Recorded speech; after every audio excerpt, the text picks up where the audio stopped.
ये लाल टमाटर जैसा कि आप देख रहे हैं, ये कभी लोगों को इतना मालामाल कर देता है कि पूछिए ही मत। कभी खाने वालों को रुलाता है तो कभी हंसाता है, कभी किसान रोता है तो कभी किसान हंसता है। क्या है इस लाल टमाटर की कहानी, आज हम जानेंगे चंदौली एग्रो फार्म के प्रगतिशील किसान अनिल मौर्य से। क्योंकि इनके प्लाट पर ये जो स्टेकिंग करके इतना खूबसूरत टमाटर लगाया गया था, ये बहुत देख रहे हैं, बहुत लंबा चौड़ा प्लाट है। ये इतना लंबा चौड़ा है कि मत पूछिए। कम से कम अगर इस तरह से हार्वेस्टिंग हो तो 2-3 ट्रक एक दिन में टूटे, इतना बड़ा फार्म है इनका जिसमें टमाटर की खेती की गई। लेकिन टमाटर ये देख रहे हैं, इसमें पका टमाटर सब छोड़ दिया गया। क्यों छोड़ दिया गया है, क्या है टमाटर की कहानी, आइए हम जानते हैं अनिल जी से। बताइए अनिल जी, क्या दिक्कतें हैं और क्यों टमाटर पका हुआ है, इसको आप ना हार्वेस्ट करा रहे हैं ना मार्केटिंग कर रहे हैं, क्या दिक्कतें और किस तरह की समस्या आ रही है? दिक्कतें बहुत हैं। जो सोचकर किसान खेती किया था कि जो उम्मीदें थी किसानों की कि इस तरीके से नई टेक्नोलॉजी लगाकर खेती करे, किसानों को एक नई दिशा भी मिलेगी कि इस तरीके से खेती करने पर प्रोडक्शन 2 गुना नहीं, 3 गुना नहीं, 4 गुना बढ़ जाता है पारंपरिक खेती की अपेक्षा। तो इस तरीके से खेती किया गया था। मैं 4 एकड़ टमाटर लगाया था स्टिक करके, जिसमें लगभग मेरा सारे संसाधनों का खर्च लेकर, मजदूरी लेकर 3 लाख प्लस लगा था। और मैं लगभग मात्र 60,000 का टमाटर बेच पाया हूँ पूरे प्लाट से निकाल कर। अभी आप देख पाएंगे तो इसमें कम से कम 500 कुंटल टमाटर हमारे खेतों में पड़ा हुआ है। क्यों नहीं निकाल के बेच पाए हैं, क्या समस्या है, उसको जरा कभी समझाएं। कभी देखिए प्राकृतिक जो आपदाएं आती हैं, कभी कभी प्राकृतिक आपदाएं किसानों के लिए प्लस पॉइंट बन जाती है, तो कभी कभी माइनस पॉइंट बन जाती है। प्लस पॉइंट इस साल का जो जाड़ा हम लोग का निकला वो बहुत अच्छा नहीं रहा। जो सर्दियों में कहते हैं कि लोग कोहरा पड़ रहा है तो बहुत नुकसान हो रहा है, या अधिक ठंड पड़ रही तो नुकसान हो रहा है, लेकिन जो मौसमी हम लोग का चक्र चल रहा है, तो मौसमी चक्र में मौसम का अनुकूल होना बहुत जरूरी है किसानों के लिए। उसमें अच्छे से फसलें सर्वाइव करती हैं।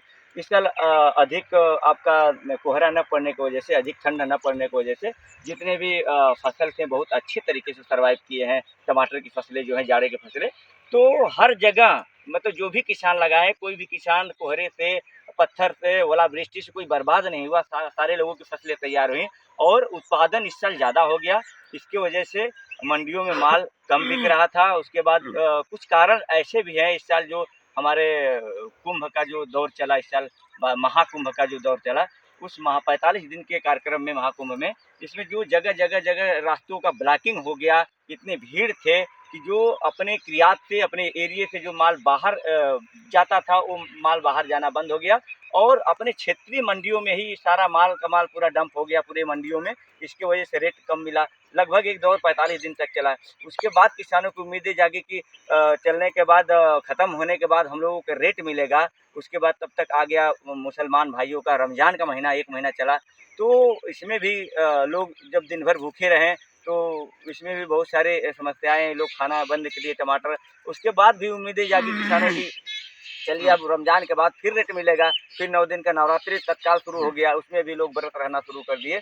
उसके बाद तब तक क्या हुआ कि जब तक ये जो जाड़े की फसल थी, ये जाड़े की फसल लंबा निकल गया और इसका प्रोडक्शन इसी में रुक गया। जो गर्मी की खेती किए थे किसान भाई कि हम गर्मी में लगा के गर्मी में प्रोडक्शन कराएँगे, तो वो अच्छा आ गया टमाटर, बड़ा-बड़ा टमाटर आ गया। तो जब वो मार्केट में मंडियों में गिरा, तो ये पूरे पिछले वाले टमाटर का रेट गिर गया। लगभग इस साल किसान तो ₹2, ₹3, ₹2.5 किलो, ₹1 किलो अभी मार्केट में चल रहा है। अभी भी स्थिति सुधरी नहीं है किसानों ये टमाटर के रेट की। तो इस तरीके से किसान इस साल टमाटर में बहुत बर्बाद हुए हैं। लगभग हमारा बर्बादी कम से कम 15 लाख से ऊपर का हुआ है, जो कि अभी 15 लाख से ऊपर का माल हमारे खेतों में पड़ा हुआ है। यही नहीं है, ऐसा 2-3 प्लाट और लगाया गया है टमाटर, कुछ हटा दिया गया है, कुछ अभी हटाने को बाकी है, कुछ अभी प्रेजेंट में चल रहा है इस तरीके से, लेकिन हार्वेस्टिंग बंद है इसमें से। तो क्या मतलब इसमें जो टमाटर लगा हुआ है, इसको आप हार्वेस्ट नहीं कराएंगे?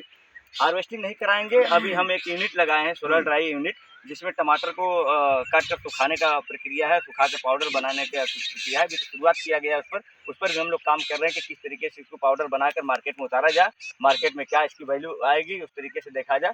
अगर इसमें हम सरकार को भी कुछ कहना चाहेंगे कि सरकार अगर किसानों के ऊपर ध्यान दी होती, या इस पर किसानों के उत्पादन पर अगर थोड़ा सा भी विचार करती, तो ये माल किसी न किसी रास्ते अगर बाहर निकलवाने का प्रयास करती, विदेश में भी भेजवाने का प्रयास करती, या किसी अन्य राज्यों में भेजवाने का प्रयास करती, तो किसान इतना बर्बाद नहीं होते जिस तरीके से बर्बादी किसानों की हो रही है। तो जैसा कि आपने देखा कितनी समस्याएं हैं, कितनी समस्याओं से जूझकर भारत का अन्नदाता लोगों के पेट को भरता है। तो सरकारों को भी इन पर ध्यान देना चाहिए। तमाम व्यवस्थाएं बनाई जाती हैं, तमाम दावे हकीकत कुछ और बयां करते हैं, दावे कुछ और होते हैं। इसलिए सरकार से हमारी किसानों के लिए विनम्र अपील है कि किसानों के कच्चे माल के आयात निर्यात की पूरी व्यवस्था की जाए, जैसे कि बड़े पूंजीपतियों और बड़े लोगों के व्यवसाय में